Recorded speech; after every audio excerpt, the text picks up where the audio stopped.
Bonjour à tous, il est 10h05, donc on va pouvoir commencer. Les retardataires nous prendront en route si besoin. Donc bonjour, bienvenue sur ce webinaire dédié à la facturation électronique et tout particulièrement à l'ouverture de la PSL. Je suis très contente de vous présenter cet outil, mettre enfin du concret sur cet outil dont on parle depuis 2 ans, ça me fait vraiment très plaisir. Je vois aussi que vous êtes très nombreux sur cette conversation, sur cette réunion. Donc, vous comprenez que je ne peux pas faire en sorte que nous ayons un vrai échange. J'ai coupé vos micros pour fluidifier un petit peu la réunion. Et ce que je veux vous dire, c'est que cette réunion est enregistrée. Vous pourrez la reconsulter plus tard à heure perdue. Alors, avant de commencer, je tenais surtout à vous, comment dire, vous présenter ce qu'on va faire aujourd'hui. Aujourd'hui, on va reposer un petit peu les bases de la facturation électronique. Pourquoi? Le planning, on va voir les paramétrages qui sont à mettre en place dans Sage, on va ouvrir notre PA et puis on va envoyer et recevoir des factures sur notre PA. D'accord? Donc, c'est un gros programme. Le but du jeu, effectivement, de la facturation électronique, c'est tout simplement, on ne va pas se le cacher, d'éviter la fraude à la TVA. Cependant, par rapport à cette réforme, il y a quand même des intérêts pour les entreprises. L'idée est de fluidifier les transactions, qu'on n'ait plus effectivement des retards de paiement, de pouvoir avoir des notions de suivi, de reporting qui se remplissent automatiquement. Donc, en plus de cette couche d'antifraude à la TVA, on a quand même un effet positif qui va être le fait de fluidifier les échanges avec les entreprises. On va rappeler le contexte quand même concrètement de la facturation électronique. Elle s'adresse aux entreprises qui résident en France avec des échanges en France, donc qui ont un SIRET. Et donc l'idée, c'est que ces entreprises doivent être aussi assujetties à TVA. Toutes ces entreprises assujetties à TVA auront l'obligation d'émettre et de recevoir des factures au format électronique. Cet envoi et cette réception va se faire sur une PA. Avant, ça s'appelait PDP, donc PA. Alors, vous avez plusieurs termes, portail agréé. Voilà, je pense que c'est à peu près ça. Donc, l'idée, c'est que chaque entreprise va envoyer ses factures sur une PA. Cette PA va consulter l'annuaire public pour savoir où est son client et quelle PA utilise son client. À partir du moment où il a trouvé son client, l'APA va contacter l'APA du client et à partir de là, le client va recevoir la facture. Attention, la facturation électronique, ce n'est pas juste l'émission et la réception de facture. Lorsque votre client va recevoir votre facture, il va falloir qu'il l'accepte. Il va falloir qu'il la refuse. S'il la refuse, va falloir qu'il dise pourquoi il la refuse. Il va falloir aussi qu'il dise quand il a payé. Et quand il a payé, il va falloir qu'il dise combien. D'accord? Donc, ce qu'il faut comprendre, c'est que la facturation électronique, ça n'est pas seulement l'envoi et la réception de factures. Ce protocole, si vous voulez, ce flux d'envoi et de réception de factures, c'est le flux qu'on appelle e-invoicing. Encore une fois, un flux qui ne s'adresse qu'aux entreprises ayant un SIRET en France assujetti à TVA. Je vais revenir une minute sur cette notion d'assujettissement à TVA. Ce n'est pas forcément très clair. Si vous regardez un petit peu sur Internet, si vous êtes un petit peu curieux, une entreprise assujettie à TVA, c'est une entreprise qui a une activité commerciale. D'accord?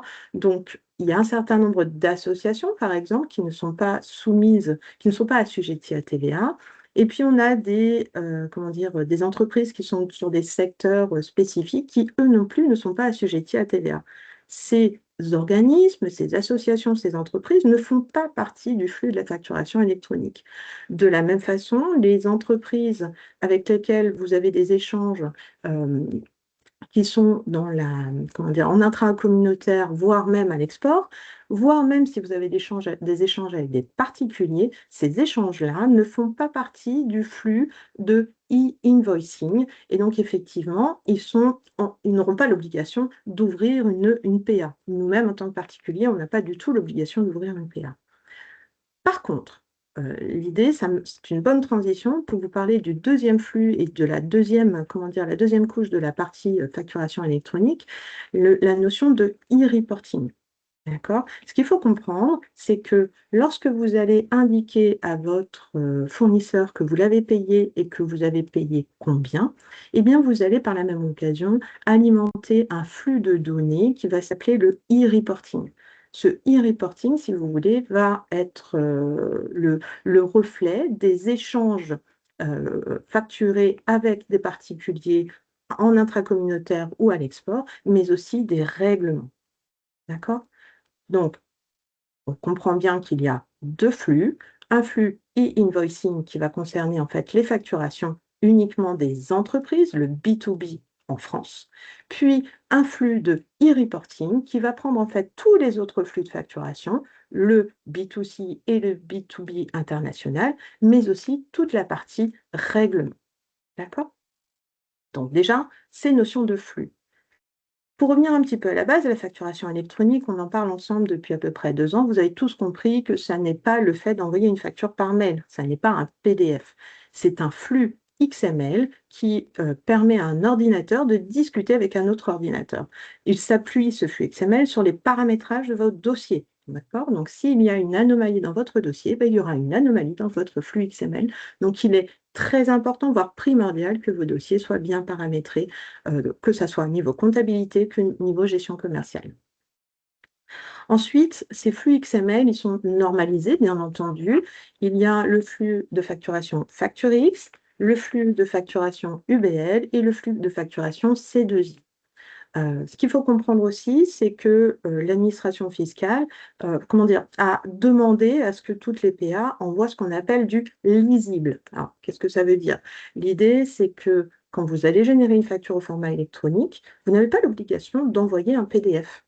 D'accord? Vous le verrez peut-être dans la deuxième partie de la réforme, donc plutôt l'année prochaine. L'idée, c'est qu'effectivement, peut-être que votre outil de gestion commerciale n'est pas compatible avec des PA. Sage propose des solutions et à ce moment-là, on transitera par des fichiers Excel. L'idée, c'est que la PA sera obligée de rendre lisible cette facture à votre client. Mais je m'éloigne un peu du sujet. Alors, ce qu'il faut comprendre surtout, c'est effectivement le flux de e-reporting, le flux de e-invoicing, les 3 formats. Le planning, d'accord? Là, effectivement, l'échéance approche. 1er septembre 2026, qu'est-ce qui se passe? Tous vos fournisseurs français qui réalisent un chiffre d'affaires de plus de 50 millions d'euros. Alors, il y a d'autres critères, bien entendu, mais celui-ci est le critère le plus important. Tous vos fournisseurs qui réalisent plus de 50 millions de chiffre d'affaires auront l'obligation d'émettre leurs factures sur leur PA. Vous, en tant que client, vous avez l'obligation de pouvoir recevoir cette facture. D'accord? Ça, c'est la première obligation. La deuxième obligation arrive le 1er septembre 2027. Toutes les entreprises auront l'obligation d'envoyer et de recevoir des factures au format électronique, donc sur UPA, mais aussi de transmettre le e-reporting. D'accord? Donc, 1er septembre 2026, les fournisseurs de plus de 50 millions de chiffre d'affaires auront l'obligation d'émettre, vous aurez l'obligation de recevoir. 1er septembre 2027, tout le monde envoie et reçoit les factures au format électronique et génère surtout le e-reporting. La fréquence de e-reporting, elle va dépendre des options que vous avez choisies au niveau de votre TVA. La plupart d'entre vous sont sur une déclaration mensuelle, donc il faut comprendre que votre e-reporting sera à générer tous les 10 jours. Je vous laisse sur cette information. Alors, ce qu'il faut comprendre aussi, c'est que, il y a une notion «d'urgence» entre guillemets. Il est impératif que vous soyez en capacité de recevoir ces factures au format électronique à partir du 1er septembre 2026. Il est impératif pour plusieurs raisons, tout simplement pour, j'allais dire, la qualité des échanges avec votre fournisseur dans un premier temps. Les fournisseurs de plus de 50 millions de chiffre d'affaires, c'est EDF, Free, Bouygues, etc. Mais vous avez aussi des acteurs locaux qui font plus de chiffre d'affaires que vous ne le pensez et qui, eux, effectivement, vont émettre rapidement, du coup, dès le 1er septembre, leur facture au format électronique. Donc, l'idée, c'est de l'urgence, c'est effectivement de dire que pour la qualité des relations avec votre fournisseur, ça peut être intéressant de se mettre à jour, mais c'est surtout qu'il y a des notions de sanctions qui sont prévues par l'administration fiscale. D'accord? Donc, l'idée, si vous voulez, c'est qu'un assujetti qui n'émet pas des factures au format électronique, alors qu'il a l'obligation de le faire, encourt une peine, entre guillemets, une amende de 50 € par facture. D'accord? Je n'émets pas ma facture au format électronique dans le bon timing. je suis susceptible de recevoir une amende de 50 € par facture dans la limite de 15 000 € par an. D'accord. Nous, on est plutôt côté réception. Donc, effectivement, l'assujetti qui n'a pas recouru à une PA pour récupérer sa facture aura une mise en demeure de s'y conformer dans les 3 mois. Au-delà, ça sera une amende de 500 €. 3 mois plus tard, effectivement, s'il n'est toujours pas conforme, ça sera une amende de 1 000 € et ainsi de suite, effectivement, tous les 3 mois, une amende de 1 000 € pour se mettre en conformité. Dernière partie, dans le cas d'une non-transmission des données de e-reporting, donc là on se projette effectivement sur la partie septembre 2027, hein, bien entendu, une amende de 500 € par transmission s'appliquera. D'accord? Dans la limite, bien entendu, de 15 000 € par an. Donc vous voyez que l'administration fiscale elle s'est quand même dotée d'outils et juste pour information, le montant des amendes que je viens de vous donner là a augmenté par rapport à la version initiale. Le vote du budget de cette année a augmenté le montant des amendes qui était initialement fixé à 250 € par facture. D'accord? Donc, il y a vraiment un impératif pour que vous, de votre côté, vous vous équipiez d'une solution en tout état de cause, dès maintenant, d'une solution qui va vous permettre de recevoir ces factures au format électronique. Donc, oui, je dis ça, je dis vous, parce qu'effectivement, on est bien d'accord que le parc client de Sedge, finalement, quand même, s'adresse pas forcément à des utilisateurs qui font plus de 50 millions de chiffre d'affaires. D'accord? On est plutôt sur un chiffre d'affaires un petit peu inférieur. Donc, normalement, la plupart d'entre vous ne seront intéressés, enfin, moi, n'auront cette pression sur la partie réforme de facturation électronique que sur la partie réception de facture au 1er septembre 2026. Autre information concernant le scope de la facturation électronique, en France, nous sommes les seuls à autoriser que les entreprises puissent avoir plusieurs PA. Vous pouvez tout à fait avoir une PA pour votre gestion commerciale et une PA pour votre comptabilité. On peut même imaginer que vous ayez plusieurs PA, que ce soit pour la partie comptabilité ou gestion commerciale, pour recevoir les factures.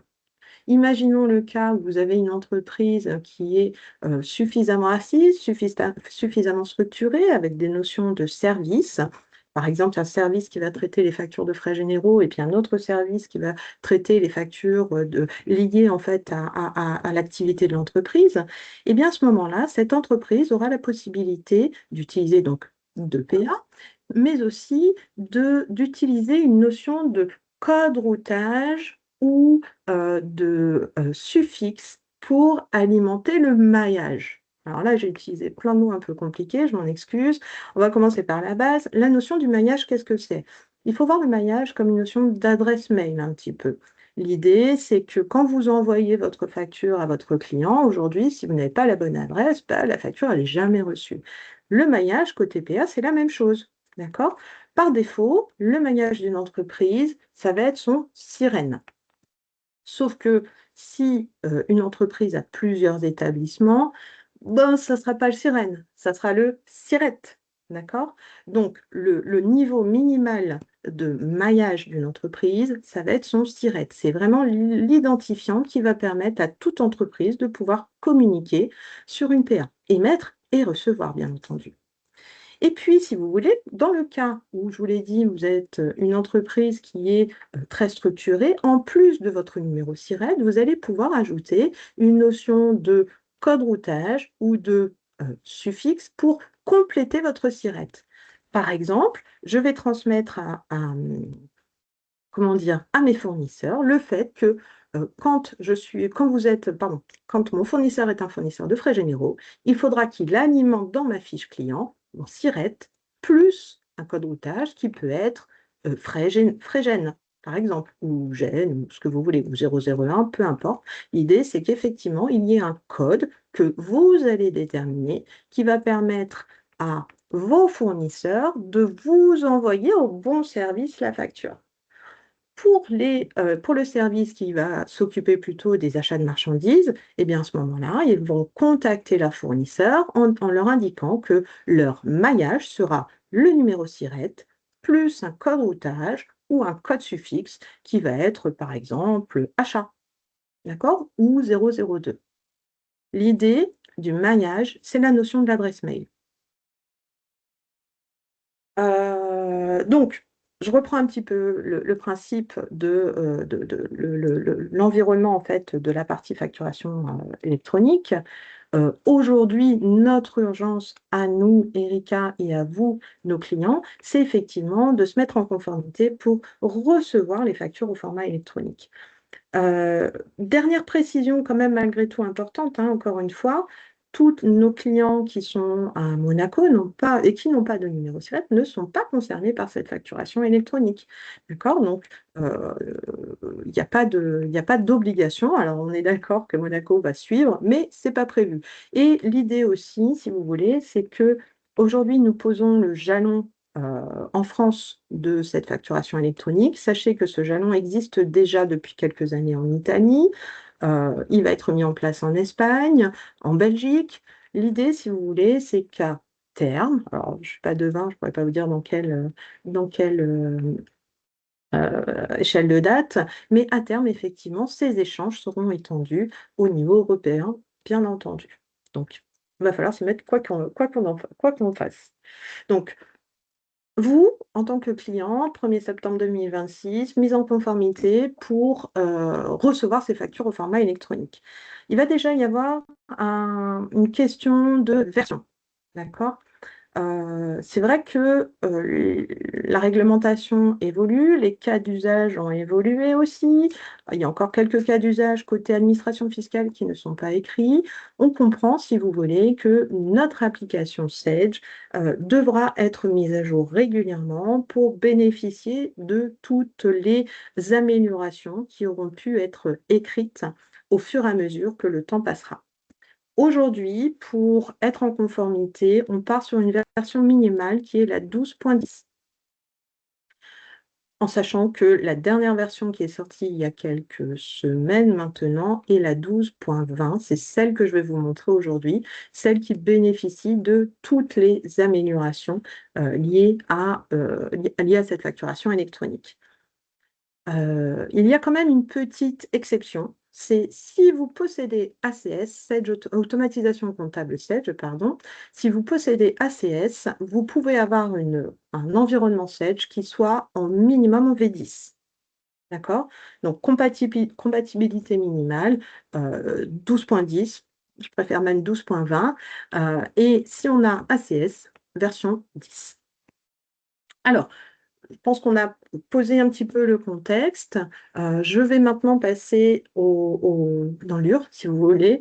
L'idée, c'est qu'effectivement, je vais maintenant vous montrer, je vais partager mon écran et on va revenir sur les paramétrages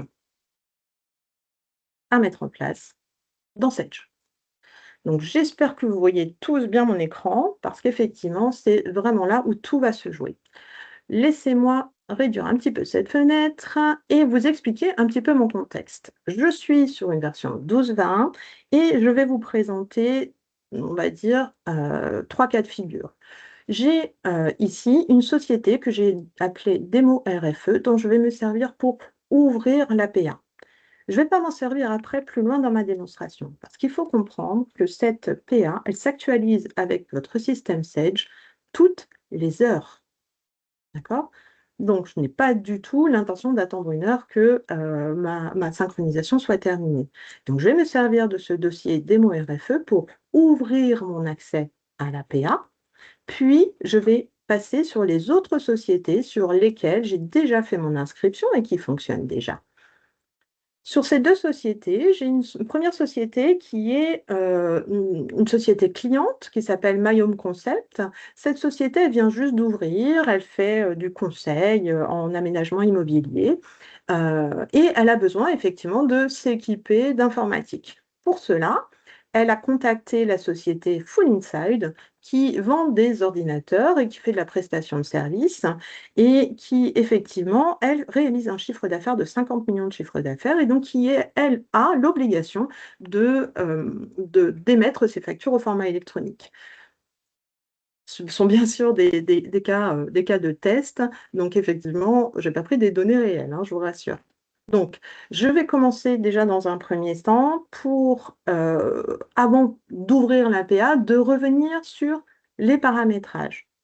Déjà, une version minimale 12.10, mais encore, quand on est dans ma comptabilité ou ma gestion commerciale, dans le menu fichier paramètres société, il est impératif de vérifier dans l'onglet identification que vos informations saisies soient correctes. D'accord? Je vous rappelle que le fichier XML va lire les données de votre système. Qu'est-ce qui est important? Bon, bien sûr, effectivement, la raison sociale, l'adresse, le pays. Je crois que j'ai assez insisté avec vous depuis 2 ans sur le fait que vos pays doivent être recherchés dans le menu déroulant qui est disponible ici ou par la touche F4, mais aussi le numéro SIRET, l'identifiant de TVA, accessoirement le code NAF. Vous avez compris que c'est mon numéro SIRET qui va faire mon maillage de base.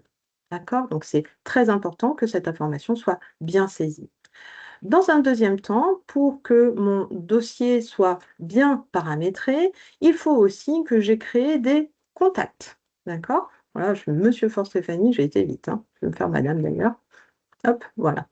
L'idée de ce contact, nom, prénom, adresse mail, c'est une information que vous allez transmettre sur le portail. On va dire que ça va être le référent facturation électronique dans votre société. Ensuite, dans les paramétrages, vous avez bien entendu, j'allais le dire, vos fiches tiers, d'accord? Les fiches clients autant que les fiches fournisseurs. Aujourd'hui, dans les fiches, dans ce qui nous intéresse, réception de facture, il est donc impératif que vos fiches fournisseurs soient correctement renseignées. Là, je suis dans mon dossier, vous ne voyez pas et je ne peux pas le montrer de My Home Concept, mais je vois ici mon fournisseur Full Insight dont je vous ai parlé. Il est impératif que son numéro SIRET soit bien renseigné, auquel cas je ne suis pas en capacité de faire le lien entre ma PA et mon SEDGE. Donc, numéro SIRET obligatoire, pays aussi bien entendu, mais dans l'onglet paramètres, j'ai aussi deux informations, paramètres facturation électronique, facture électronique, pardon, qui sont impératives. Déjà la notion d'assujettissement, je tiens à m'excuser, j'ai depuis 2 ans, comment dire? Je vous ai formé et accompagné sur une information transmise qui était erronée. Je vous ai dit que les clients et les fournisseurs qui étaient en dehors de la France, notamment Monaco ou autres, n'étaient pas assujettis à TVA et effectivement devaient avoir le paramétrage suivant: particulier ou non assujetti à TVA. Après, confirmation, recherche, et un certain nombre effectivement d'allers-retours, vous avez compris que la notion d'assujettissement à TVA correspond surtout à la notion d'activité commerciale. Est-ce que votre client, votre fournisseur a une activité commerciale? Si effectivement vous avez des clients qui sont en dehors de la France, à ce moment-là, c'est ici qu'il faudra paramétrer le fait que votre client ou votre fournisseur fait partie de l'Union européenne hors France ou est même carrément hors de l'Union européenne. Quand vous allez sélectionner ces menus, vous allez avoir normalement des identifiants qui vont permettre au e-reporting de s'alimenter correctement.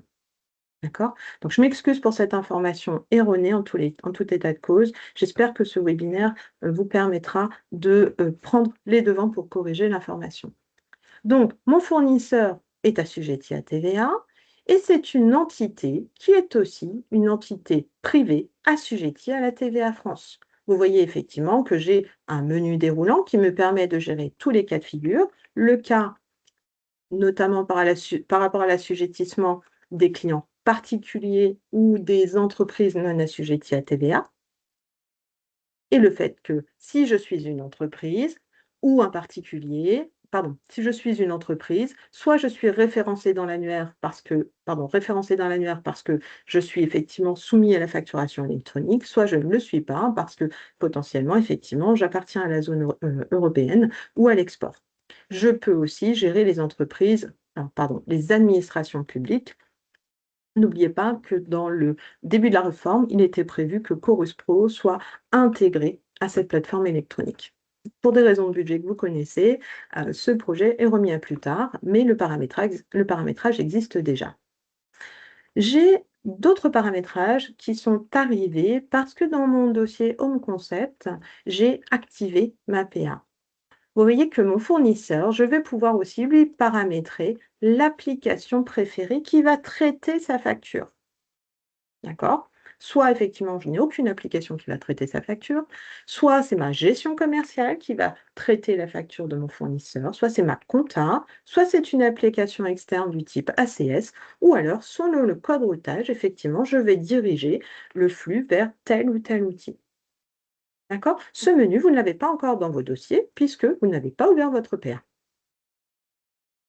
Alors moi, effectivement, j'ai demandé que Full Insight soit traité par la compta, passer de comptable oblige. Donc ça, ce sont les paramétrages de votre fiche client. Aujourd'hui, si je veux ouvrir ma PA, je vous ai dit dans le menu paramètres société, je vais vérifier mon identification. Mais attendez, je vais d'ailleurs glisser sur mon dossier de démonstration pour ouvrir ma PA, si vous le permettez. Voilà. Alors, j'ouvre mon enfin j'ai paramétré correctement mes fiches tiers grâce éventuellement à mon assistant de mise en conformité, SDCC, ou manuellement bien entendu. Je suis prête pour ouvrir ma PA. N'oubliez pas que lorsque vous allez ouvrir votre PA, vous allez synchroniser vos tiers. D'accord? Donc plus vos tiers sont propres dès le début, mieux c'est. Plus vous avez fait un travail sur la mise en sommeil de vos tiers et plus vous aurez une PA de qualité. D'accord? Donc il est important de faire ce travail en amont. Je vais ouvrir mon dossier de démonstration, je vais aller dans les menus paramètres société, j'ai été dans mon onglet identification, j'ai bien renseigné mon numéro SIRET. Dans mon onglet contact, je me suis paramétrée, j'ai paramétré un contact dédié en fait aux échanges RFE. Puis, dans le bouton facturation électronique, au niveau des paramètres d'émission et de réception, j'ai 1 paramétré ce contact, 2 été chercher ma banque par défaut, 3 défini quel serait mon maillage. Alors, le premier niveau de maillage, bien entendu. Je vous conseille de prendre le maillage le plus fin, à savoir le sirène SIRET. D'accord? Vous allez me dire: «Stéphanie, j'ai pas le code routage». Oui, je sais, ça arrive. Alors, ça, ce sont les paramétrages de base. Pour pouvoir ouvrir votre PA, il y a aussi une information complémentaire, toujours dans le menu Fichier, paramètres, société. On va aller dans Échange de données et dans la notion de connexion au service Sage, il va falloir que vous rentriez votre code client Sage. Ce code, vous allez le trouver sur tous les documents qu'on vous envoie tous les ans avec les codes annuels. D'accord? Si vous avez un doute, n'hésitez pas à nous contacter. C'est effectivement le code qui vous permet d'utiliser la PA de Sage, pardon, heu, gratuitement dans la limite de 12 000 factures échanges, on va dire, par an, que ça soit émission ou réception sur toutes vos entités. D'accord? L'accès à l'APA est inclus dans votre abonnement, dans la limite de 12 000 échanges par an, 1 000 échanges par mois concrètement. Donc, je suis sur, le fait de pouvoir ouvrir ma PA. Je vais connecter donc comment dire? Mon application au service Sage et puis ici, vous aurez un petit bouton qui vous permettra d'activer le service. Alors, je l'ai fait en amont parce que, il va falloir reconnaître des camions, comment dire? Des feux rouges, des motos et je suis super nulle. Donc je l'ai fait avant. Une fois que vous avez fait ça, l'idée, c'est effectivement que vous allez pouvoir vous connecter sur Sage Network. Ah, par contre, attention, il y a quand même une petite subtilité. Pour pouvoir accéder à Sage PA, il faudra, pardon, au préalable, que vous ayez créé ce qu'on appelle un Sage ID. Un Sage ID, qu'est-ce que c'est? C'est un identifiant unique avec lequel vous allez pouvoir vous connecter avec un mail, un mot de passe et une double authentification, pardon. Une double authentification que vous allez installer normalement sur votre téléphone portable. D'accord? Cet identifiant, ce Sage ID, vous allez pouvoir l'ouvrir en vous connectant sur internet. Hop, hop, hop, je prends l'écran et en allant sur my.sage.com. my.sage.fr. D'accord? Sur ce my.sage.fr, vous avez un bouton ici, se connecter, qui vous permet effectivement de créer ou connecter un compte. D'accord? Donc, vous verrez, il y a une procédure que vous connaissez tous maintenant, où vous allez inscrire votre mail, créer un mot de passe, mettre votre code client, ainsi éventuellement le numéro de série d'un de vos produits, et paramétrer la double authentification. Donc, tant que je n'ai pas créé mon Sage ID, je ne m'inscris pas sur l'APA. Moi, je l'ai déjà fait. Je vous dirais même, j'ai piqué le Sage ID de ma collègue parce que Sage a décidé que c'était elle l'administrateur de notre portail. Tant pis pour moi. Alors, je suis sur mon dossier de démonstration. Je veux ouvrir ma PA. Fichier, paramètres, société. J'ai fait tous mes paramétrages en amont. Je vais dans Sage Network. Moi, je vais cliquer sur cette coche-là. Moi, je vais cliquer sur cette coche. Vous ne le faites pas. Ce paramétrage est définitif. D'accord? Votre dossier de production ne doit pas être connecté à une plateforme de test. Vous le voyez, ce choix est irréversible. Je vais donc communiquer avec ma plateforme de SagePA.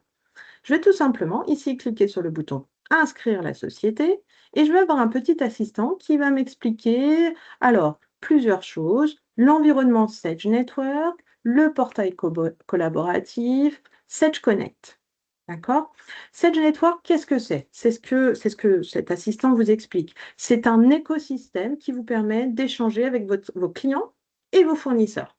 D'accord? Dans cet écosystème, vous allez effectivement créer un compte, synchroniser des fiches tiers, d'accord? Des clients actifs, des fournisseurs actifs, ainsi que des contacts. Dans cet écosystème, si vous voulez, nous, ce qui va nous intéresser, c'est la partie PA qui, chez Sage, s'appelle maintenant Sage Portail Collaboratif. D'accord? Donc, Sage Portail Collaboratif, ça va être effectivement la partie ERP, si vous me permettez l'expression, de Sage Network. Sage Network, c'est vraiment l'écosystème. Ensuite, ce qu'il faut comprendre aussi, c'est que ce portail collaboratif, qui fait partie de l'écosystème de Sage Network, va se mettre à jour grâce à une fonctionnalité qui va s'appeler Sage Portail Collaboratif. Pardon, il a changé de nom, je vais aller partir sur Sage, comment dire, j'ai oublié, excusez-moi. Sage Connect, voilà, c'était l'ancien nom de Sage Portail Collaboratif. Je passe. Donc, nous allons inscrire notre société sur notre PA. On va cliquer sur le bouton suivant. Et à partir de là, effectivement, je vais pouvoir renseigner un certain nombre d'informations concernant, compléter et du moins vérifier tout ce qui est identification de ma société. Et puis, je vais bien entendu, ici, paramétrer, vérifier la façon et mon assujettissement à TVA. Vous avez compris que ce paramétrage, il est essentiel puisque c'est lui qui va aussi déterminer la fréquence de e-reporting. D'accord? Donc, c'est très important que ici, vous renseigniez correctement ces informations.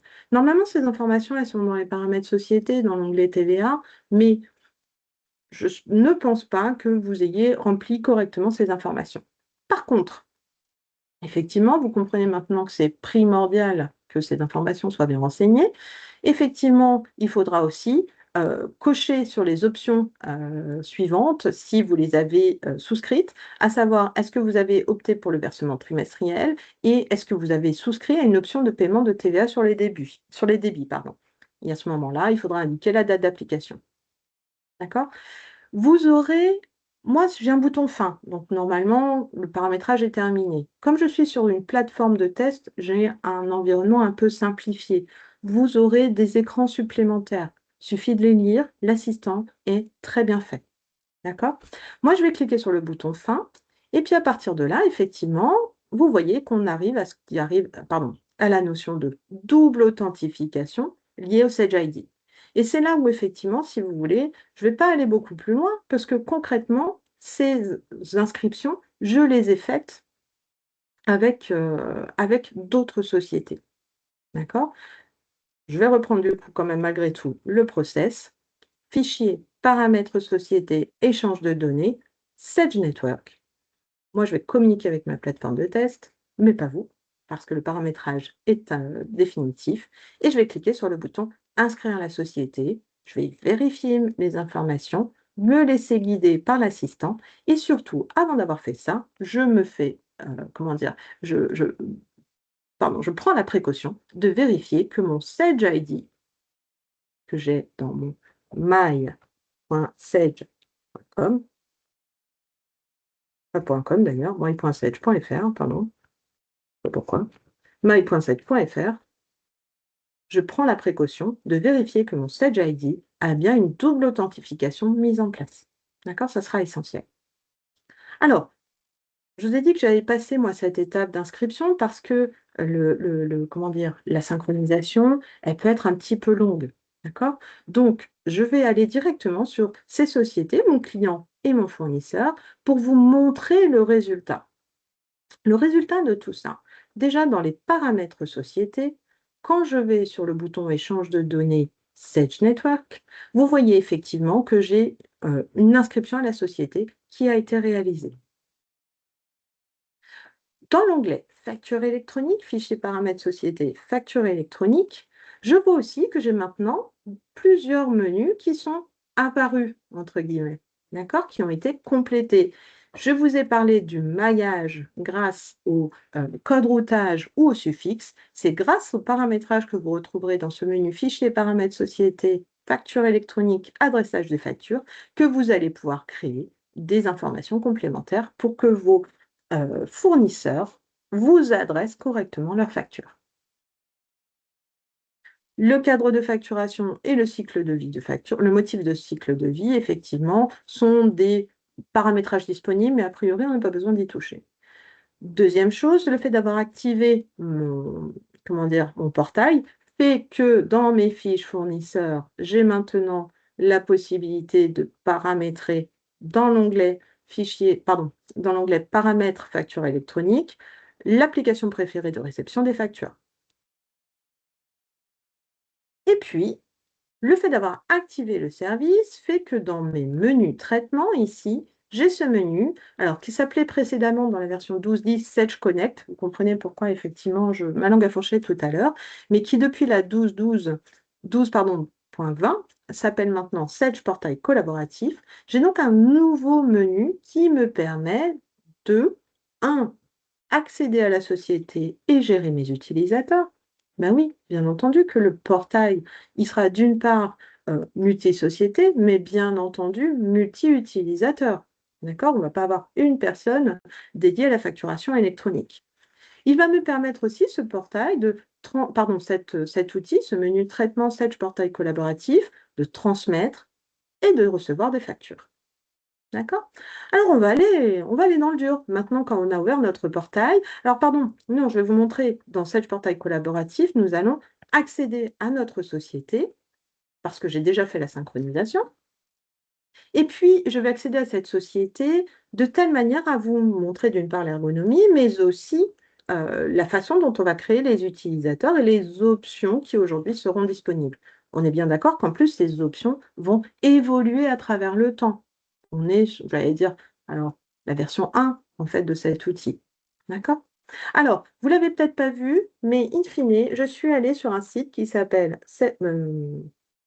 pas du tout, network.sage.com.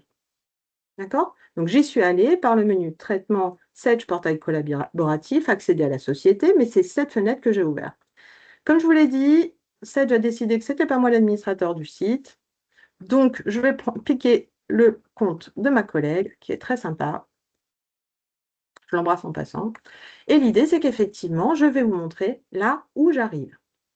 Ici, je suis sur le site de My Home Concept. Je suis sur, effectivement, l'environnement de Sage Network, mais je suis dans la partie portail collaboratif. Là, voilà la fameuse PA. D'accord? L'idée, c'est qu'effectivement, je vous l'ai dit, cette PA, elle est multisociété. La manip que je viens de vous faire, effectivement, que je viens de vous montrer, il faudra la faire pour toutes vos structures. D'accord? Puis, une fois effectivement que j'ai créé mes structures, j'ai quand même un tout petit peu de paramétrage à mettre en place. Alors encore une fois, n'oubliez pas que je suis dans une société de test. D'accord? Donc si je le vois pas, vous voyez tout ce bandeau jaune quand même, faut que je change de lunettes. Vous n'aurez pas ce bandeau jaune, vous serez dans une société, de production réelle. J'ai bien sûr un accueil. Ici, j'y passerai un petit peu plus loin. Je veux tout de suite aller dans le bouton «Paramètres», puis dans le menu «Facturation électronique». Alors pourquoi? L'idée effectivement, c'est que ici vous serez dans ce menu plateforme agréée Sage. Moi, je suis dans une plateforme de test. Je vais, comment dire, valider que mon sirène et mon sirette sont bien inscrits sur l'annuaire. Donc je vais cliquer ici sur le bouton «Gérer». Alors vous ne serez pas dans la partie test, hein, bien entendu, et vous avez un certain nombre de boutons que j'ai déjà faits, mais où ici, vous allez tout simplement valider que votre sirène et votre sirène-sirette sont des mailles d'adressage que vos fournisseurs vont pouvoir utiliser. Vous allez voir, c'est très simple, c'est juste un petit bouton, il va y avoir une petite activation. Alors, c'est très simple, oui et non, parce que vous allez avoir une espèce de protocole où il va falloir que vous vous identifiez quand même malgré tout. N'importe qui ne peut pas faire ça pour n'importe quelle entreprise. L'idée, c'est qu'effectivement, ce soit un vrai administrateur de l'entreprise qui effectue toutes ces actions, que ce soit l'ouverture de l'APA ou l'enregistrement des identifiants de facturation électronique. Une fois qu'on a fait ça, bah, effectivement, je vais pouvoir créer mes utilisateurs. D'accord? Donc, vous voyez que ma collègue Sophie, que j'embrasse encore une fois, est le propriétaire du site. Moi et mon collègue Olivier, nous avons donc été invités par ma collègue Sophie à être utilisateurs de l'application. Je pourrais passer sur un autre écran et vous montrer mon interface. Concrètement, c'est la même, sauf que je n'ai pas accès à ce menu utilisateur, tout simplement. Ensuite, une fois que j'ai fait cette ouverture de PA, d'accord, on va voir comment les flux vont se générer. Ce que je vous propose, comme je vous l'ai dit, je vais fermer. Attendez. Hop là, qu'est-ce que j'ai cliqué sur un truc qui n'y avait pas? Bon, bah, tant pis, je vais pas fermer ça. Je vais fermer comme ça. Voilà. Ce que je vais faire, je vous l'ai dit, hein, moi j'ai un client qui s'appelle My Concept, et puis comme il s'installe, il va faire appel à Full Inside pour, comment dire, pour s'équiper de prestations, de services ou de matériel informatique. D'accord? Full Insight fait plus de 50 millions de chiffre d'affaires. Il a inscrit sa PA, il s'est inscrit sa société sur la PA. On le voit dans les paramètres société, dans échange de données Sage Network. Vous voyez effectivement que je suis, ma société est bien inscrite sur la PA. J'ai déjà d'ailleurs préparé un ensemble de factures que j'ai fait pour mon client My Home Concept. Alors, vous voyez que je n'en suis pas à ma première facture quand même concrètement. D'accord? Et je le vois, moi, parce que j'ai plusieurs nouveaux champs qui sont apparus. Les champs qui sont apparus, vous voyez, ce sont celui-ci. Je pense que vous ne le connaissez pas, ou très peu d'entre vous le connaissent. C'est un recyclage d'icônes. C'est une icône qui servait avant à Sage e-facture. D'accord? Cette icône, ici, on la comprend bien, hein, m'indique que ma facture a bien déjà été envoyée sur le portail. D'ailleurs, j'ai un nouveau champ aussi qui est apparu ici, qui s'appelle le e-statut. Alors, on verra à l'usage un petit peu tous les statuts qui existent. Là, en tout état de cause, dans la notion de prise en charge, c'est un statut qui m'indique que mon client a bien reçu sur son portail sa facture et qu'elle est prête à être mangée, intégrée par son système comptable ou de gestion commerciale. D'accord? Il y a un ensemble de statuts qui existent. Je vous avoue, pour l'instant, je ne les connais pas tous. Ce qui m'intéresse globalement, ça va être la notion de mise à disposition, pardon, de transmise, mise à disposition, prise en charge, valider, refuser. Globalement, ce sont les statuts principaux. Il y en aura peut-être d'autres. Alors, ces factures, je les ai déjà transmises. D'accord? Donc moi, ce que je veux, c'est transmettre cette facture numéro 10. Pour ce faire, plusieurs méthodes. Soit je fais facture par facture. Et à ce moment-là, j'ai un bouton ici qui est dans le menu Fonctions qui va me permettre de transmettre, transmettre Sage Portail collaboratif ou dans la version 12.10, transmettre Sage Connect. Ce bouton-là, bien sûr, peut être mis ici dans vos favoris, hein. Avant de le faire, je vous invite quand même malgré tout à vérifier les paramètres que l'on a ici au niveau de la facturation électronique qui viennent, un, des paramétrages de votre fiche client et deux, de la qualité du paramétrage que vous avez fait sur vos articles. Un, effectivement, j'aurais pu paramétrer des coordonnées bancaires différentes pour que le client ait une information des coordonnées bancaires sur laquelle il doit me régler personnalisée. J'ai une notion de référence externe, j'ai une notion d'adresse électronique qui correspond à son maillage. D'accord? Et puis, éventuellement, une notion de service. Ici, comme vous le voyez, j'ai fait une facture de prestation de service. Par rapport à un ensemble de paramétrages, notamment de code taxe, le système a bien compris que c'était le dépôt d'une facture de service à une entreprise B2B assujettie en France. D'accord? Vous aurez l'occasion de vérifier ces menus déroulants, mais vous comprenez surtout que c'est la qualité du paramétrage de votre gestion qui va faire que ces informations vont se remplir automatiquement. Malgré tout, la confiance n'exclut pas le contrôle. Je vous inviterai par la suite à ce que ça devienne un réflexe, tout comme la TVA, le pied de facture, vous le regardez de manière systématique, je pense, ce pied de facturation électronique, je pense qu'il faudra que ça devienne une habitude.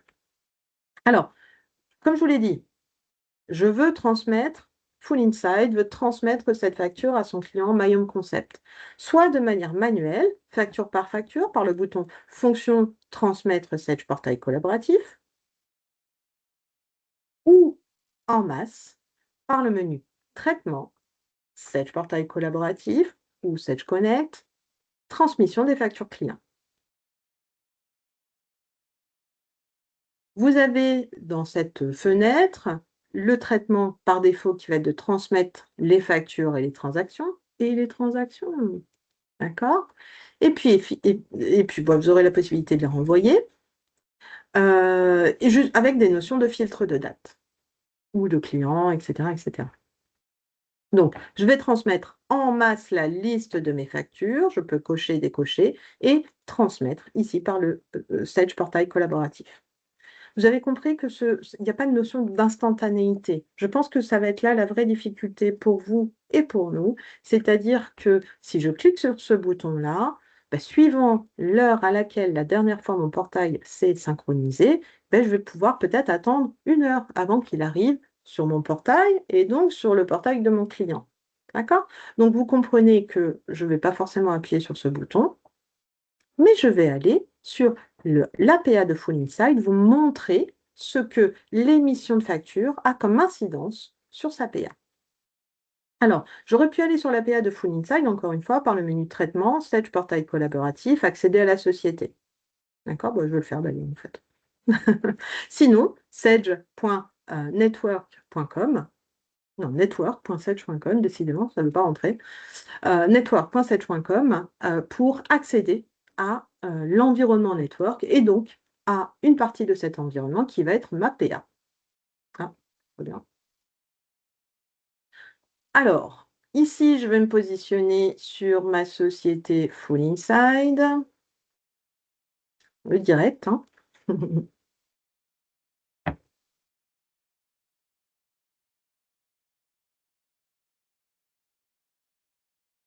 pas. Alors, vous connaissez ce fameux dicton dans le tribute? Non, c'est bon, je l'ai. Alors, je viens de transmettre une facture à MyHome Concept, où j'ai déjà transmis des factures à MyHome Concept. Je suis sur la PA de Full Inside, le fournisseur de plus de 50 millions de chiffre d'affaires, qui a donc l'obligation d'émettre au format électronique. Ici, j'arrive sur l'accueil dans ma PA. Vous voyez qu'il y a un certain nombre de fonctionnalités. La notion effectivement d'encourtière, assez intéressant.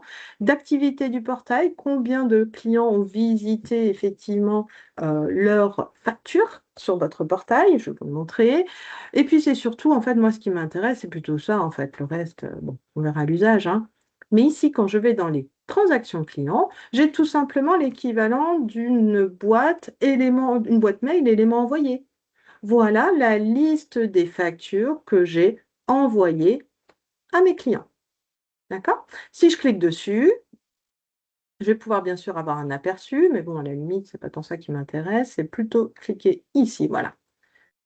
L'idée, c'est qu'effectivement, toutes ces informations que vous voyez ici sont issues du flux XML qui a été généré par la facturation électronique.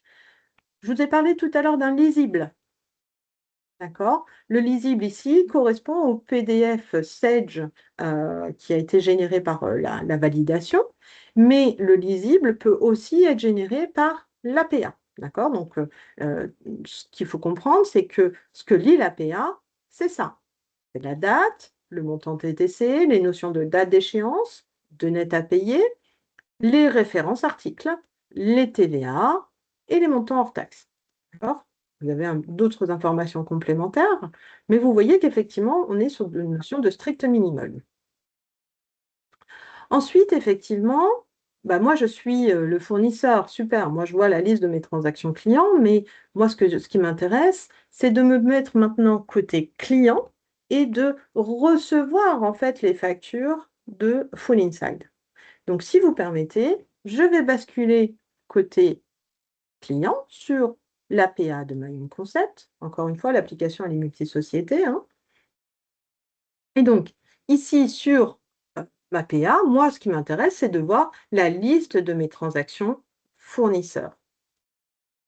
Alors, ici, vous voyez l'ensemble des factures qui ont transité par l'APA, que ce soit l'APA de mon fournisseur ou ma propre PA, donc hein, les PA discutent entre elles. Et donc, effectivement, voici les factures que j'ai reçues. Concrètement, c'est le même écran que celui que je vous ai présenté tout à l'heure. D'accord? Alors, il y a quand même une petite information ici à vous donner. Je vous ai dit, dans l'APA, comment dire, elle sert de passe-plat hein, déjà entre la partie envoi et réception de facture, mais à un moment donné, vous allez avoir l'obligation de mettre à jour le cycle de vie des factures. D'accord? Ça veut dire quoi? Regardez, ici, quand je suis sur My Home Concept, et que je vais, bon, c'est pas du tout là que je voulais aller. Donc, quand je suis dans Full Inside, excusez-moi, et que je vais dans mes documents de vente, que je prends toutes mes factures, vous voyez ici, ce sont les statuts que j'ai pu faire évoluer, soit grâce à ma PA, soit grâce à des outils Sage que je vous présenterai dans un dernier temps. D'accord? Donc, vous voyez que ma facture numéro 1, elle a été approuvée. Ici, on a des notions de prise en charge, de synchronisation. C'est ça qui va être très long pour vous. D'accord? C'est-à-dire que si vous ne vous équipez pas d'outils complémentaires, vous allez être obligé de faire tout ce travail manuellement. D'accord? De mise à jour du cycle de vie de la facture. Alors, moi, je suis client. Je suis My Home Concept. Bien sûr que depuis ma PA, je peux effectivement mettre à jour manuellement le cycle de vie de ma facture, mais ce n'est pas les paramétrages que je vais vous présenter aujourd'hui. Moi, ce que je vais vous montrer, c'est que ce sont les différents outils que je vais pouvoir utiliser. Parce que concrètement, de vous à moi, la PA, à partir du moment où on a les bons outils côté Sage, on n'a pas besoin d'y aller. D'accord? Il faut vraiment voir ça comme un passe-plat. Côté Sage, maintenant, on va réceptionner cette facture. Et c'est là qu'on va avoir une notion de difficulté pour la présentation, car tous les cas sont prévus. Le premier cas, c'est effectivement, je suis équipée de SDCC, Sage Data Clean and Control. Cet outil, en plus de me permettre de mettre en conformité, donc de vérifier la qualité de mes fiches clients et la qualité de mes fiches fournisseurs, il va me permettre, alors moi je l'ai paramétré en compta, il va me permettre de réceptionner ma facture fournisseur. D'accord? Je vous montre SDCC, je vous montrerai ACS et je vous parlerai d'un dernier outil qui s'appelle Sage AccPA. Ok, j'espère que je ne vais pas vous perdre. Ce qu'il faut comprendre, c'est que là, on arrive sur quelque chose qui est, ça dépend de votre contexte. Un minimum, effectivement, GSDCC, cet outil me permet effectivement, depuis la compta ou depuis la gestion commerciale, de réceptionner mes factures fournisseurs. D'accord? Donc, vous voyez ici toutes les factures de Full Insight que j'ai reçues. J'ai la possibilité de visualiser le PDF, mais à la limite, ce n'est pas tant ça qui m'intéresse, en fait, concrètement. Ça va plutôt être le fait de pouvoir, 1, visualiser en détail les lignes qu'il y a dans le flux XML. 2, générer une écriture comptable grâce à un modèle de saisie. Là, moi, j'ai mis un modèle de saisie un peu fluide. Ici, il me permet de sélectionner le compte de charge à la volée. D'accord? Mais vous pourrez avoir des modèles de saisie plus complets. D'accord? Donc, 1, voir le détail. 2, générer l'écriture comptable. 3, approuver ou refuser la facture. Et par ce biais-là, de mettre à jour le cycle de vie de la facture. Le fait de passer par ces outils et de mettre en place le lien en fait avec avec l'écriture comptable ou la pièce fait que la notion de e-reporting, bien sûr, qui va se lier avec les paramétrages de votre TVA et notamment les registres de TVA, vont faire que lorsque vous allez régler cette facture, l'information va remonter sur le portail. Je crois que côté Full Inside, bon, je vous montrerai après. Côté Full Inside, j'ai une facture dont le statut a été marqué comme étant payé. Et 2, effectivement, on va avoir toute la partie e-reporting qui va se générer. D'accord? Donc, un GSDCC et effectivement, grâce à la fonction traitement Sage Portail collaboratif, je vais pouvoir réceptionner ma facture fournisseur. 1, visualiser le lisible. 2, générer l'écriture comptable. 3, approuver ou refuser.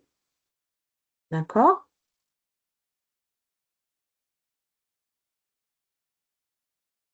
L'équivalent côté gestion commerciale existe. L'idée, c'est qu'effectivement, je vais avoir en fait la possibilité de transformer mes BL en factures. Donc, soit j'ai SDCC, soit j'ai ACS. D'accord? ACS est le grand frère, on va dire, de SDCC. L'idée, si vous voulez, c'est que cet outil va me permettre de faire globalement la même chose enfin, comment dire? Pas du tout la même chose, excusez-moi. Cet outil, si vous voulez, il va être connecté directement à l'APA. Là, aujourd'hui, les paramétrages ne me sont pas connus. D'accord? Ils le seront, à mon avis, d'ici une quinzaine de jours, j'aurai plus d'informations à vous donner. L'idée, c'est que cet outil va être connecté directement à l'APA. Il faut voir cet outil comme un hub de concentration des factures fournisseurs. Mais oui, parce qu'en fait, vous avez plein de fournisseurs qui vont en fait envoyer des factures sur l'APA ou effectivement continuer à les envoyer par mail. Donc ici, vous aurez votre concentrateur de factures fournisseurs. Vous pourrez, comme on l'a vu tout à l'heure, avoir des contrôles de doublons, avoir l'écriture comptable et effectivement transmettre votre facture pour qu'elle puisse être mise en bon à payer ou en litige par vos valideurs. D'accord? Et vous comprenez que ces statuts vont être mis à jour automatiquement sur votre PA. Bien entendu, quand la facture sera réglée, l'information va remonter sur la PA et permettre de générer le e-reporting. D'accord? La troisième option que je ne peux pas vous présenter aujourd'hui, c'est une option qui est disponible depuis une quinzaine de jours, on va dire. En tout cas, moi, je la connais depuis très peu de temps. Ça s'appelle Sage Accès PA. Pourquoi? Parce que là, tout ce que je suis en train de vous montrer, c'est une version, c'est disponible à partir de la version 12.10, voire 12.20. ACS depuis la version 10. D'accord? Mais pour tous les clients qui sont dans des versions un petit peu anciennes, qui ont des dossiers compliqués, qu'on n'a pas eu le temps de mettre à jour, eh bien effectivement, Sage propose un outil un peu plug and play qui s'installe, enfin qui s'installe même pas, qui se paramètre en une quinzaine de minutes et qui vous permet uniquement de créer votre PA et de recevoir les factures. Donc l'idée, c'est que, 1, ça vous donne du temps pour vous mettre à jour. 2, ça nous donne du temps pour vous mettre à jour et vous accompagner. D'accord? Donc voilà les 3 outils qui existent aujourd'hui pour vous mettre en conformité dès septembre 2026. D'accord? Alors, on est bien d'accord en plus qu'il y aura d'autres versions qui vont arriver pour la partie émission.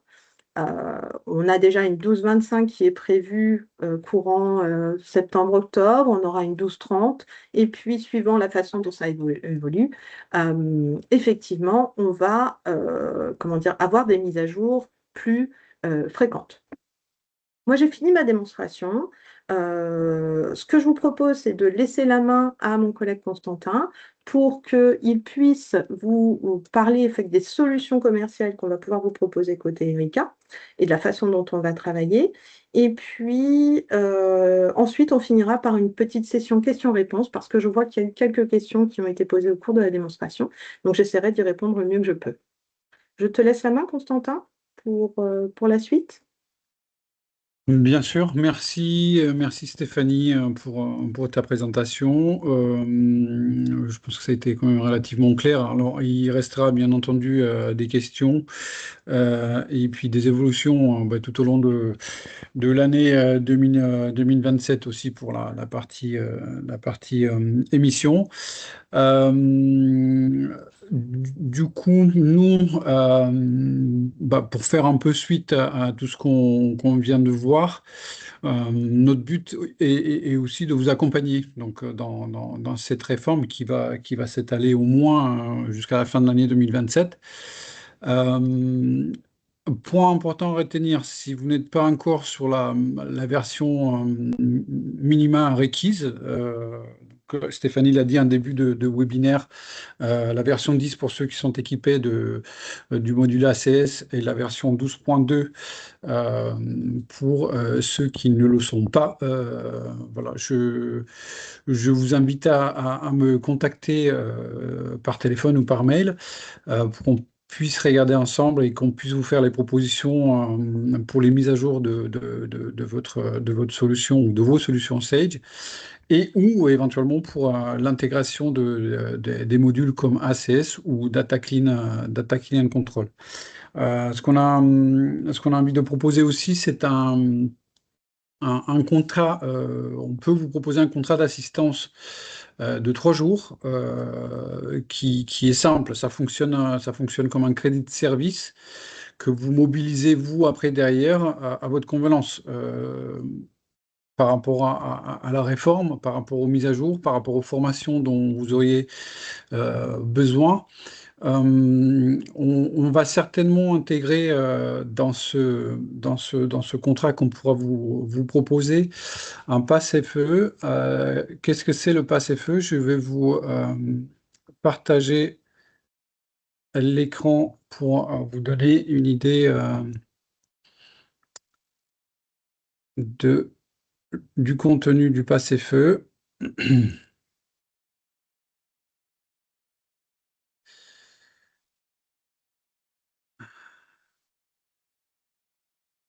Un instant.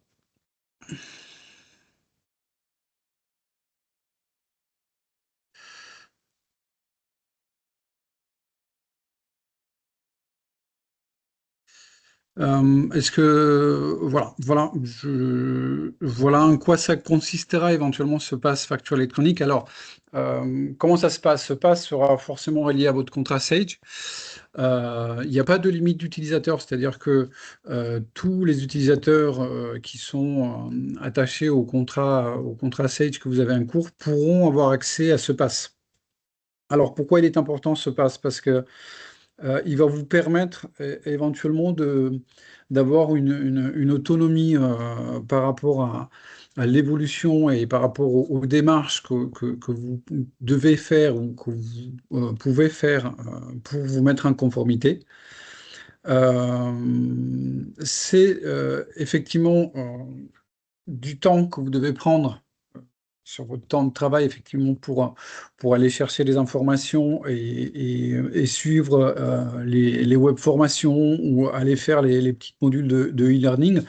Mais on pensait que c'était important pour nous de vous proposer ce pass pour vous accompagner au mieux, en sachant que, effectivement, notre chère Stéphanie ici présente et ses collègues du pôle Sage, ils sont quand même sollicités de manière très régulière en ce moment et ils le seront jusqu'à fin 2027, j'ai envie de dire.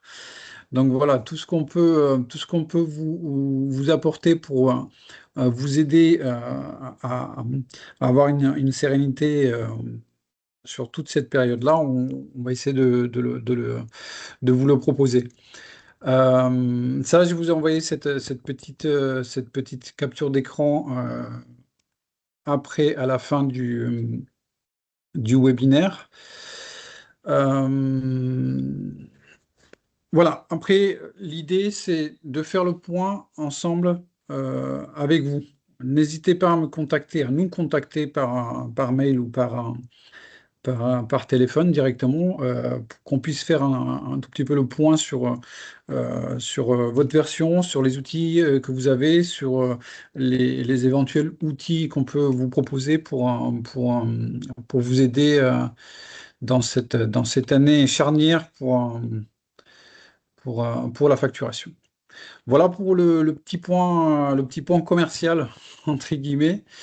Euh, je reste disponible par téléphone, par email. N'hésitez pas à me contacter.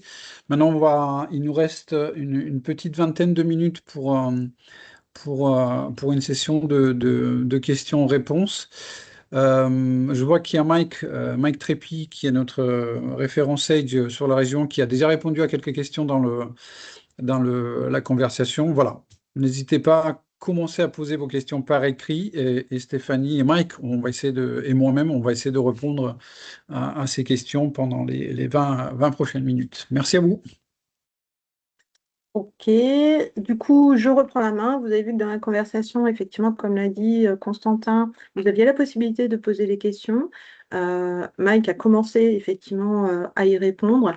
Globalement, dans ce périmètre de questions, on va parler de l'APA. Est-ce qu'effectivement, je l'ai dit, je pense assez souvent, l'APA est bien donc multi-société, multi-utilisateur. Il est essentiel que ces utilisateurs aient un compte Sage ID. Il est aussi essentiel, effectivement, que nous ayons au maximum une notion de personnalisation de l'utilisateur. C'est vrai qu'une facture, enfin, pardon, une adresse mail générique associée à un téléphone qui se balade dans l'entreprise, c'est pas forcément évident. Il ne faudrait pas être bloqué à l'accès PA parce qu'effectivement, il n'y a pas de téléphone. Aujourd'hui, sur la partie gestion des droits utilisateurs, on est sur quelque chose d'assez minimal. L'évolution, effectivement, est bien entendu prévue. Ensuite, effectivement, on a des questions sur la partie e-reporting. Alors, la partie e-reporting, effectivement, on est d'accord que ça n'est pas une obligation de le fournir à partir du 1er septembre 2026. On est plutôt sur le deuxième planning septembre 2027. Ce e-reporting va se générer beaucoup et surtout grâce au paramétrage des registres de TVA que vous avez dans votre comptabilité et ou des liens que vous allez pouvoir mettre en place avec votre système de gestion. On aura la possibilité effectivement de générer ce e-reporting de manière automatique. C'est d'ailleurs ce qui est prévu. Aujourd'hui, je pense, si vous voulez, que déjà, il faut comprendre que ce e-reporting, il est émission et réception. D'accord? À l'émission pour effectivement le fait de dire qu'il va falloir référencer tous les échanges B2B internationaux. Alors, quand je dis internationaux, c'est intracommunautaire aussi, hein. Donc, quand vous facturez des clients qui sont en Europe ou hors Europe, et même des particuliers, d'accord? Les particuliers, ils ne font pas partie du cadre de la facturation électronique, encore une fois. Pour autant, effectivement, quand vous faites votre déclaration de TVA, vous déclarez bien tous les échanges, qu'ils soient effectivement avec des particuliers ou avec des entreprises. Donc, le e-reporting, il est à l'émission et aussi sur la partie réception, entre guillemets, avec la notion des paiements. D'accord? Encore une fois, n'oubliez pas que le but de cet outil, de cette réforme, c'est de faire du contrôle à la fraude à la TVA. D'accord? Notamment la TVA sur encaissement. D'accord? On a un peu moins de problèmes sur la TVA sur les débits. Donc, l'idée, c'est effectivement que quand vous vous dites que vous avez payé votre fournisseur, eh bien, l'administration attend du fournisseur qu'il déclare l'argent qu'il a reçu. D'accord? Donc, le e-reporting, il a deux facettes. Ensuite, concernant les outils, encore une fois, on a pas mal de questions. On a trois outils concrètement qui sont à disposition. D'accord? On a Sage Data Clean and Control. Alors, peut-être que j'étais un petit peu vite sur les fonctionnalités de Sage Data Clean and Control quand même, malgré tout. Je suis en train de me dire que j'ai oublié de vous parler de quelque chose d'important. Chaque outil, si vous voulez, a des fonctionnalités qui lui est propre. Et c'est vrai que, ils ne font pas la même chose. Sage Data Clean and Control, nous, on vous le propose depuis longtemps déjà. C'est l'assistant de mise en conformité de vos données. D'accord? Il vérifie que les paramétrages au niveau société et les paramétrages au niveau du menu structure soient faits correctement. D'accord? Et puis il vous guide effectivement sur la mise en sommeil des tiers, sur le fait de mettre à jour en masse les informations de vos tiers. Sage Data Clean and Control, il aura aussi la faculté de pouvoir mettre à jour les informations concernant les fiches clients ou les fiches fournisseurs par rapport à leur, comment dire, le fait qu'ils soient sur le portail, les contacts, les codes routage, etc. La deuxième chose, le deuxième outil que l'on a et que je vous recommande fortement, c'est automatisation comptable Sage ACS. Pourquoi je vous le recommande fortement? Parce que on a très peu de clients Sage qui sont concernés par l'obligation d'émettre des factures au format électronique au 1er septembre, mais ceux qui y sont confrontés m'ont déjà dit qu'ils continueraient à envoyer les factures par mail. D'accord? Dans un premier temps. Donc, à un moment donné, ce qu'il faut comprendre, c'est que, et vous le savez, que dans aucun des outils SED, je n'avais déjà de contrôle de doublon de facture. Il n'y a que ACS qui le permet. En plus de ça, si vous voulez, il faut voir que vous allez continuer à recevoir des factures vraiment de plein comment dire, de plein de façons, que ce soit par mail, sur l'APA, papier, des choses que vous allez peut-être télécharger sur des fournisseurs étrangers. D'accord? Donc, à un moment donné, il faut vraiment voir cet outil comme un hub de concentration. Toutes les factures fournisseurs sont à cet endroit-là. On a en plus dans cet outil d'ACS une notion d'archivage légal de la facture. J'en ai pas parlé, mais ça fait aussi partie de la réforme de la facturation électronique. Vos factures doivent être archivées légalement pendant 10 ans. Et donc, effectivement, avoir un processus qui permet alors je vais vous dire des grands termes, mais de certifier que, effectivement, elle n'a pas évolué et qu'elle n'a pas bougé. Et ACS a cette option, effectivement, d'archivage légal des factures. L'APA n'est qu'un passe-plat. L'APA va conserver vos factures 90 jours. L'APA n'a pas lieu, ne fera pas d'archivage. ACS le fait. ACS va aussi vous permettre, en plus d'être connecté à l'APA, de mettre à jour les statuts des factures et de générer une partie du e-reporting. L'idée, c'est que cet outil va aussi pouvoir mettre en place des workflows de validation et tout simplement de digitaliser des workflows papier que vous avez déjà dans votre entreprise. Moi, je le vois quand je me déplace, il y a toujours une bannette, il y a toujours comment dire, une pochette dans laquelle qui navigue de poste en poste avant de revenir sur le bureau de la comptable pour dire OK, tu peux payer. ACS fait ça. D'accord?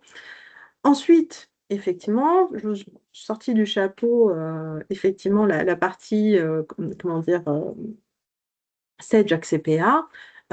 Sage a pris conscience, effectivement, peut-être un peu tardivement, je ne sais pas. En tout cas, en tout état de cause, effectivement, vous le voyez même côté client que nous, les consultants, on a du mal à répondre au volume de travail pour mettre à jour nos clients, tout notre parc, faire des formations, accompagner. Sage AccPA, ça va être un outil, encore une fois, temporaire. Sa vocation n'a pas lieu, enfin comment dire, il n'a pas vocation à rester dans le périmètre. Cet outil va vous permettre d'ouvrir une PA, de recevoir les factures fournisseurs, de vous mettre en conformité pour septembre 26 et puis de mieux préparer la mise à jour de votre applicatif. D'accord? Donc ça, c'était pour revenir un petit peu sur les outils. Alors, ensuite, effectivement, je vois qu'il y a des questions qui sont un petit peu plus spécifiques. Moi, je me suis concentrée sur la partie réception en partant du principe qu'il y avait la compta Sage. Mais c'est vrai qu'on a plein de configurations clients. Alors déjà, vous avez obligatoirement un outil Sage, mais vous avez peut-être que la compta Sage, vous n'avez peut-être que la gestion Sage.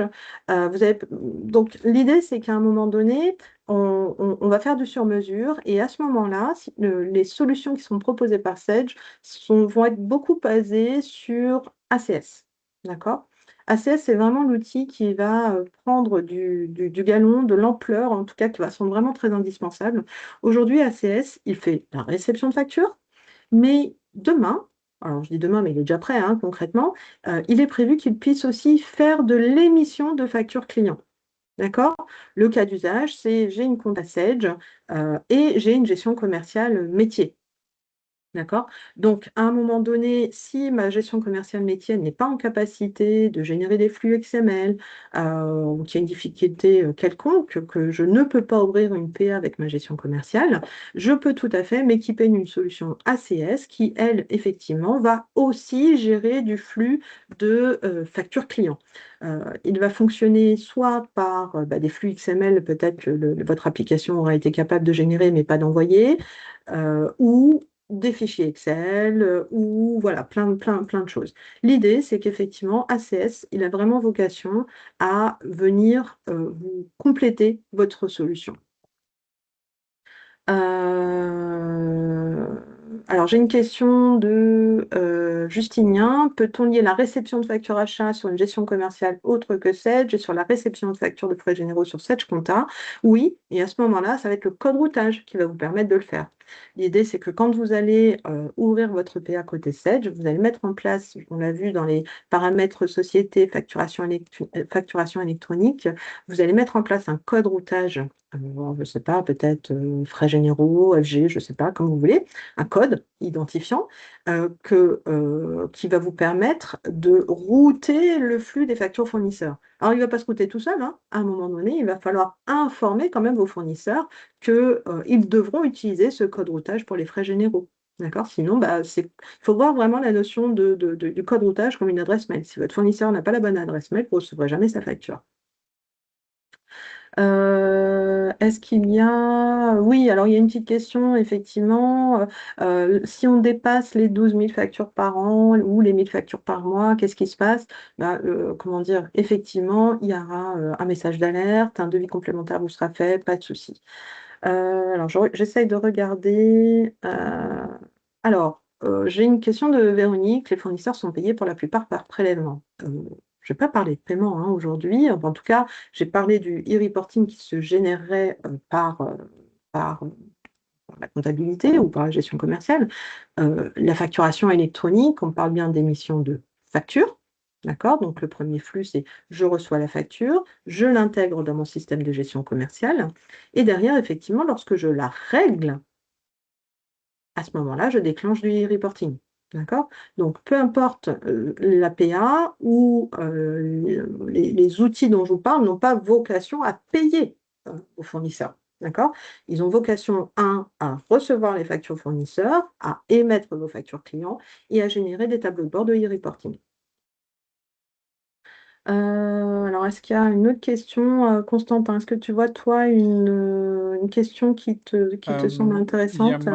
Il y a Marion qui repose une question par rapport par rapport à la communication PA, à l'inscription à la PA. Je ne sais pas si tu la vois, l'inscription de... Oui, alors là, oui, j'ai pas répondu parce que je crois voir qui est Marion et j'allais dire que, alors, quand vous allez vous inscrire à la l'APA, si vous voulez, l'idée, c'est que c'est un écran que je peux pas vous montrer parce que je suis en phase de test.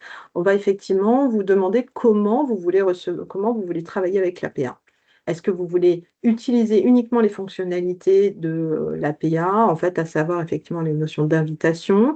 Est-ce que vous voulez émettre et recevoir des factures avec un échantillon de tiers? Est-ce que vous voulez recevoir des factures ou émettre et recevoir des factures avec tous les tiers? Là, je vous dirais, je n'ai pas de réponse. Ça va dépendre de votre contexte. D'accord? Si vous avez la compta et la gestion commerciale, Sage, je vous dirais qu'a priori, vous voulez émettre et recevoir des factures avec tous les tiers.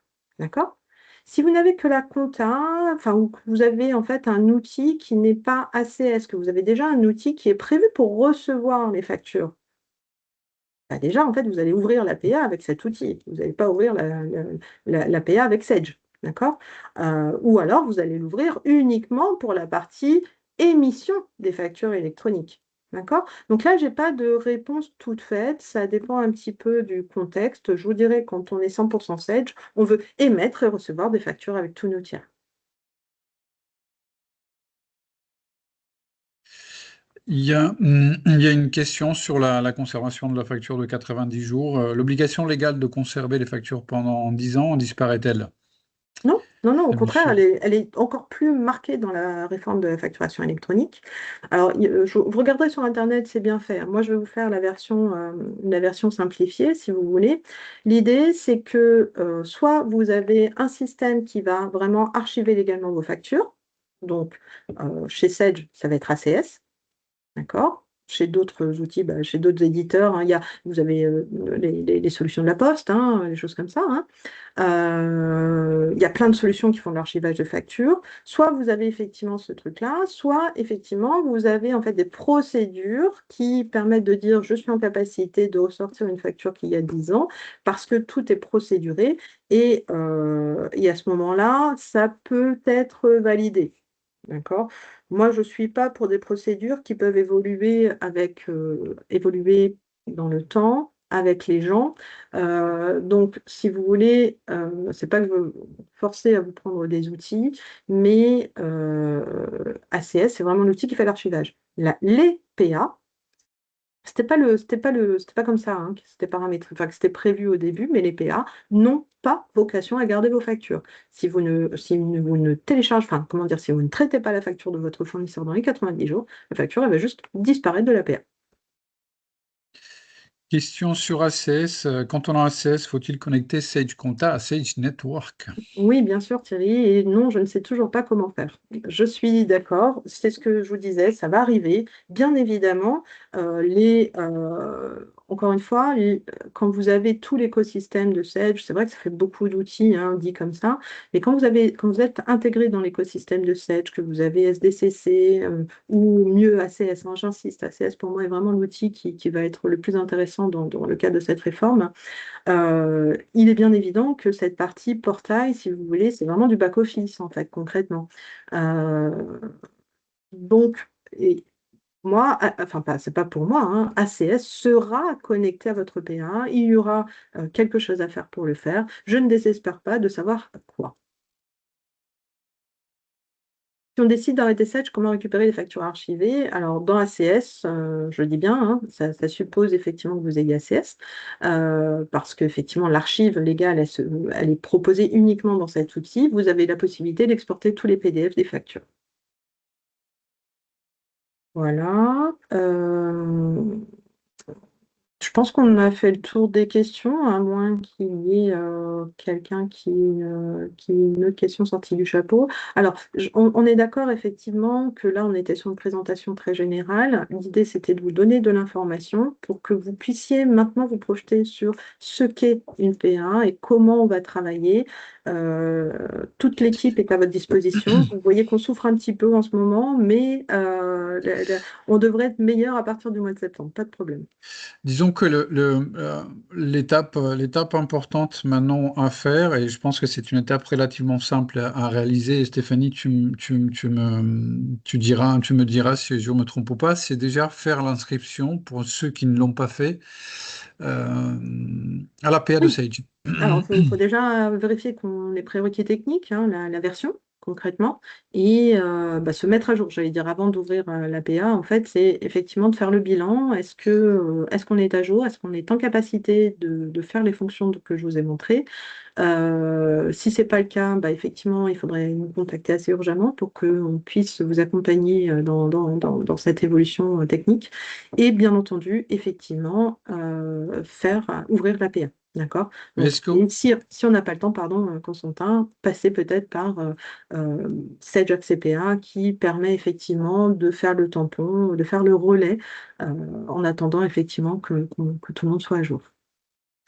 Est-ce qu'on a besoin pour faire ne serait-ce que l'inscription à la PA aujourd'hui, est-ce qu'on a besoin d'être dans la bonne version ou est-ce qu'on peut d'ores et déjà le faire euh, Alors, il y a un petit flou artistique en fait. Je vous dirais qu'il faut être encore une fois, si vous n'avez pas ACS, pour deux façons de vous inscrire à l'APA, être à jour et faire la manip que je viens de vous montrer, ou utiliser Sage CPA. Si vous êtes équipé d'ACS, effectivement, vous pouvez vous inscrire à l'APA et il faudra connecter l'APA à ACS euh, pour effectivement se mettre en conformité. Et oui, je vous confirme, Florence, si on est en version 10 avec ACS, c'est OK. Oui. il faudra connecter en fait ACS à l'APA. Ok. J'ai l'impression qu'on est pas mal. On est à l'heure en plus, c'est parfait. Constantin, est-ce qu'on clôture ce webinaire ensemble?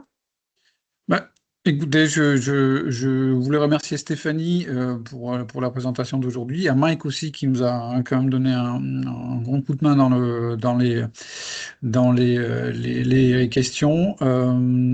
Encore une fois, nous restons disponibles pour vous accompagner au mieux dans vos démarches de conformité sur cette réforme-là. N'hésitez pas à me contacter moi directement pour tout ce qui est pour toute la partie commerciale. Et puis, moi, j'ai envie de vous dire à bientôt à tout le monde. Et puis, on est à l'écoute, on reste là pour vous accompagner. Très bien. Et moi, je vais vous souhaiter une excellente journée et puis je vous dis à très bientôt. Merci beaucoup pour votre attention en tout cas. Au revoir.